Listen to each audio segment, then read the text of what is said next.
Hello and welcome. My name is Bob Tickleman and I'm a Microsoft technical trainer, and I'm excited to be your guide for this AZ500 Microsoft Azure Security Technologies. We're in the learning path for security, identity, and access, and we're now on the second module, Managing Microsoft Entra Application Access. In another recording, we talked about identities. And we talked about how identities have evolved over a period of time. And at that lesson, we talked about identities being either user principles or system principles. And so in this case, we're now going to be focusing on this new component that Microsoft Entra ID has provided for us that have not been available in the on-premises world. And when we take a look at these enterprise IDs that we have, we now take a look at especially applications and the way that the organization works. The applications need identities, and the services that you're running need identities. And in the past, we would have to create user accounts and assign them to those services, and then we had to manage them as if they were users.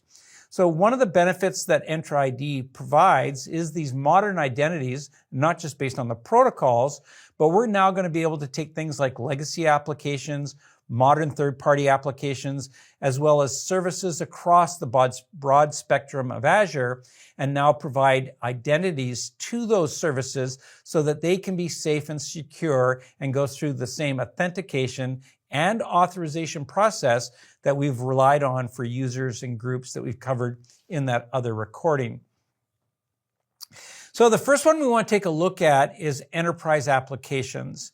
And so as an enterprise application, I want to be able to register that application. And this could be something that you've built, or it could be a third-party application that you're working with that now allows you to register that application and have it get an identification that it can use so that when that application starts up, it's going to go to Entra ID, it's going to get its authentication of the application, and it's going to be able to use that application then to gain access to other resources through permissions and the RBAC controls that we mentioned in another recording. So applications now have the capability of having their own identity associated with them so that they can follow along our security and governance model. So when you take a look at the app registration component, and this is going to step you through how to do this, going into Microsoft Entra ID, down the left-hand side, you're going to get a blade. And so you come to the app registration, and you literally just come in and say, create a new registration. And then you assign that registration to the app. You assign it the roles. So if you're familiar with the RBAC permissions we talked about, who, what, and where, what we're completing that model is the who now becomes the application and the identity that is being managed by Microsoft Entra ID. And so that becomes the who portion. And if you remember or saw the recording, I drew these three bubbles of who, and I talked about their users and groups in that traditional model, as well as these new identities. You then assign it to a role. That becomes the what in our RBAC model. Roles become the set of permissions that are based around these roles that they've been created, and there's hundreds of them out there, and you want to make sure that you do not over-provision the application. Because remember, a user using that application potentially could have, depending on a thing called an application flow, a user could potentially inherit the permissions that were assigned to the application and then use that application to bypass security that they themselves might not be able to get to. But there are ways to get around some of that, but just be careful. And then you take a look at the access control. That becomes the where that you're going to assign that feature to, or the term we used called scope. So while you might have the role capability that offers this broad spectrum of permissions, you're only going to get them based around the scope in which you assign it. So when you take a look at the permission scopes, you're seeing a detailed example of it here. When you get into a role, there is that assignment of who, what, and where. But if you want to go in and take a look at the granular permissions by coming into the property of the role, you'll actually get to see the list of, in some cases, there is hundreds of permissions that are assigned to them. Now, the built-in roles that are available to you are managed by Microsoft, and so from time to time, they may be added to or have features deprecated, depending on the services in Azure. You also have the capability of adding your own custom permissions. So if you have a specific requirement for security and governance, you can create a custom role and use that to be assigned as the role assignment from the app registration that you've created. Now, another set of identities that we have that came along with Microsoft Entra ID is this ID called a service principal.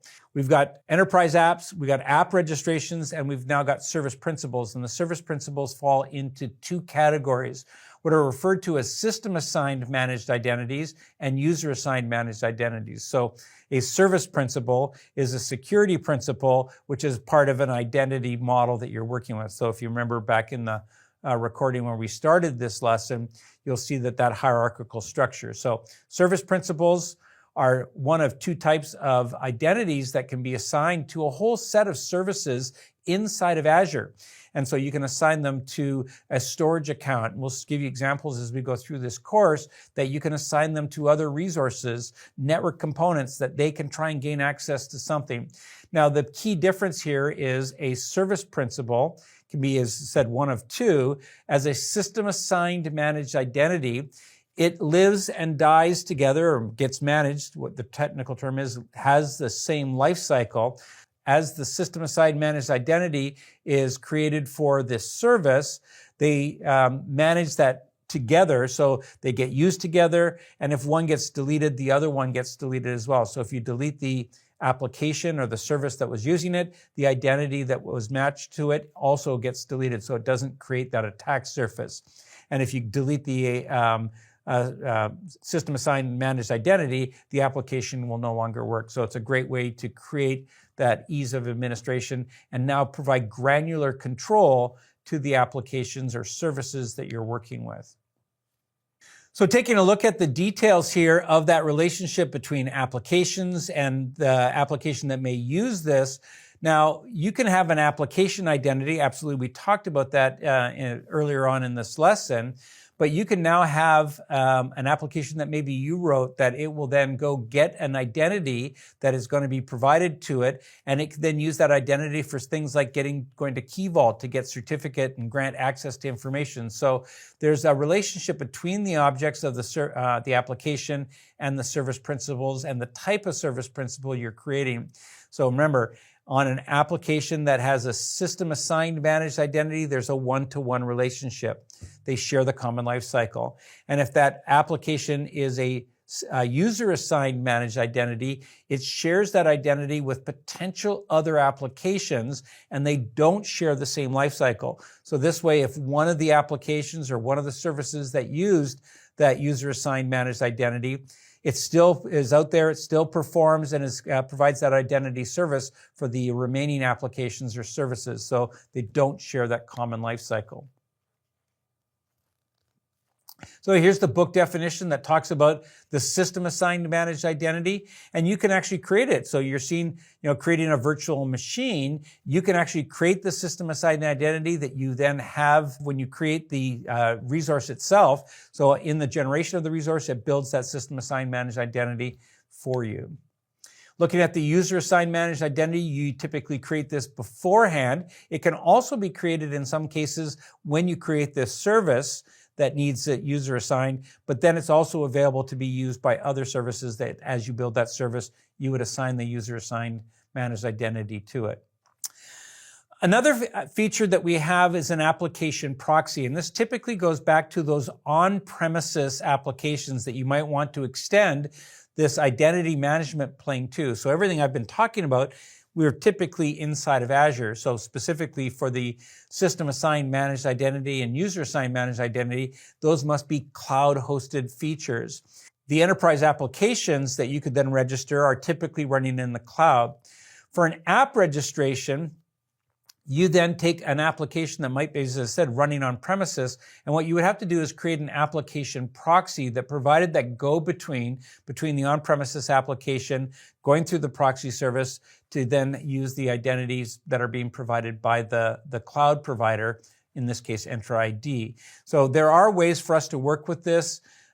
just know that we've got this broad range of services that you now can use and manage.